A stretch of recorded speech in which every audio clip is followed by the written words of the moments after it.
स्वागत है हमारे YouTube चैनल शिव शक्ति धारा पर। चलिए प्रारंभ करते हैं बुधवार व्रत कथा। समतापुर नगर में मधुसूदन नामक एक व्यक्ति रहता था। वह बहुत धनवान था। मधुसूदन का विवाह बलरामपुर नगर की सुंदर लड़की संगीता से हुआ था।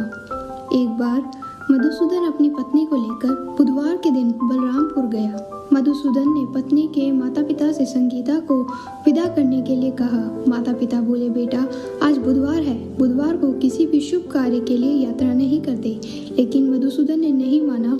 उसने ऐसी शुभ अशुभ बातों को न मानने की बात कही। दोनों ने बैलगाड़ी से यात्रा प्रारंभ की। 2 कोस की यात्रा के बाद उसकी गाड़ी का एक पहिया टूट गया। वहां से दोनों पैदल ही यात्रा शुरू की। रास्ते में संगीता को प्यास लगी। मधुसूदन उसे एक पेड़ के नीचे बिठाकर जल लेने गया। थोड़ी देर बाद जब मधुसूदन कहीं से जल लेकर वापस आया, वह बुरी तरीके से हैरान हो गया क्योंकि उसकी पत्नी के पास उसकी ही शक्ल का दूसरा व्यक्ति बैठा था। संगीता भी मधुसूदन को देखकर हैरान हो गई। वह दोनों में कोई अंतर नहीं कर पाई। मधुसूदन ने उस व्यक्ति से पूछा, तुम कौन हो और मेरी पत्नी के पास क्यों बैठे हो? मधुसूदन की बात सुनकर उस व्यक्ति ने कहा, अरे भाई, यह मेरी पत्नी संगीता है।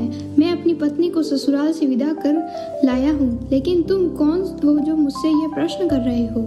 मधुसूदन ने कहा, तुम कोई जरूर चोर या ठग हो। यह मेरी पत्नी संगीता है। मैं इसे पेड़ के नीचे बिठाकर जल लेने गया था। इस पर उस व्यक्ति ने कहा, अरे भाई, झूठ तो तुम बोल रहे हो। संगीता को प्यास लगने पर जल लेने तो मैं गया था। मैंने तो जल लाकर अपनी पत्नी को पिला भी दिया। अब तुम चुपचाप यहाँ से चले जाओ, नहीं तो किसी सिपाही को बुलाकर तुम्हें पकड़वा दूंगा। दोनों एक दूसरे से लड़ने लगे। उन्हें लड़ते देख बहुत से लोग वहां एकत्र हो गए। नगर में कुछ सिपाही भी वहां आ गए। सिपाही उन दोनों को पकड़कर राजा के पास ले गए। सारी कहानी सुनकर राजा भी कोई निर्णय नहीं कर पाया। संगीता भी उन दोनों में अपने वास्तविक पति को नहीं पहचान पाई। राजा ने दोनों को कारागार में डाल दिया। राजा के फैसले पर असली मधुसूदन भयभीत तो उठा। तभी आकाशवाणी हुई, मधुसूदन, तूने अपने माता पिता की बात नहीं मानी और बुधवार के दिन अपनी ससुराल से प्रस्थान किया। यह सब भगवान बुद्ध देव का प्रकोप हो रहा है। मधुसूदन ने भगवान बुद्ध देव से प्रार्थना की कि हे भगवान बुद्धदेव, मुझे क्षमा कीजिए। मुझसे बहुत बड़ी गलती हो गई। भविष्य में अब कभी बुधवार के दिन यात्रा नहीं करूंगा। सदैव बुधवार का व्रत किया करूंगा। मधुसूदन के प्रार्थना करने से भगवान बुद्ध देव ने उसे क्षमा कर दिया। तभी दूसरा व्यक्ति राजा के सामने से गायब हो गया।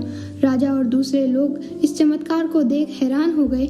भगवान बुद्ध देव की अनुकंपा से राजा ने मधुसूदन और उसकी पत्नी को सम्मानपूर्वक विदा किया। कुछ दूर चलने पर रास्ते में उन्हें बैलगाड़ी मिली। बैलगाड़ी का टूटा हुआ पहिया भी जुड़ा हुआ था। दोनों उसमें बैठकर समतापुर की ओर चल दिए। मधुसूदन और उसकी पत्नी संगीता दोनों बुधवार का व्रत करते हुए आनंद पूर्वक जीवन यापन करने लगे। इस तरह भगवान बुद्ध देव की कृपा से उनके यहाँ खुशियाँ बरसने लगी। इस तरह जो स्त्री पुरुष विधिवत बुधवार का व्रत करके व्रत कथा सुनते हैं, भगवान बुद्ध देव उनके सभी कष्ट को दूर करते हैं। अंततः सभी मनोकामनाएं उनकी पूर्ण होती है। ओम नमः शिवाय।